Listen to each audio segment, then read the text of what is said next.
সুপ্রিয় দর্শক, প্রীতি ও শুভেচ্ছা নেবেন। এই সময়ে সবশেষ আপডেট তথ্য আপনাদেরকে জানানোর জন্য উপস্থিত হয়েছে। আর বিষয়টি হচ্ছে, প্রধান উপদেষ্টা আজকে জাতির উদ্দেশ্যে যে ভাষণ দিচ্ছেন, সেই ভাষণে নির্বাচনের তারিখ ঘোষণা করছেন না। আপনারা জানেন, আজকে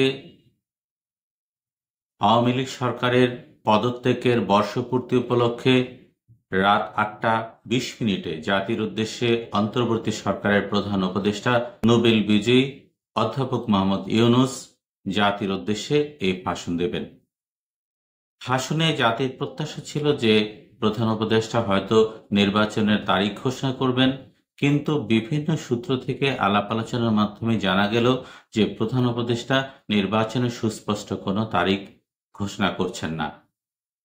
কারণ তার মতে যে নির্বাচনের তারিখ ঘোষণার চূড়ান্ত এখতিয়ার হচ্ছে নির্বাচন কমিশনের, আর নির্বাচন কমিশন তার প্রস্তুতি সম্পন্ন করে নির্বাচনের তফসিল ঘোষণা করে থাকে। তবে প্রধান উপদেষ্টা জাতির উদ্দেশ্যে যে ভাষণ দেবেন, সেই ভাষণে নির্বাচন কমিশনের নির্বাচন এর ত্রয়োদশ জাতীয় সংসদ নির্বাচনের তফসিল চূড়ান্ত করার জন্য যে নির্দেশনা সেটি দেবেন বলে জানানো হয়েছে। তবে একটা জিনিস, জাতি যেভাবে আশা করেছিল যে নির্বাচনের দিনক্ষণ চূড়ান্তভাবে আজকে জানা যাবে, সে বিষয়টি আজকে আসলে আর হচ্ছে না। দর্শক ভালো থাকুন। আল্লাহ হাফেজ।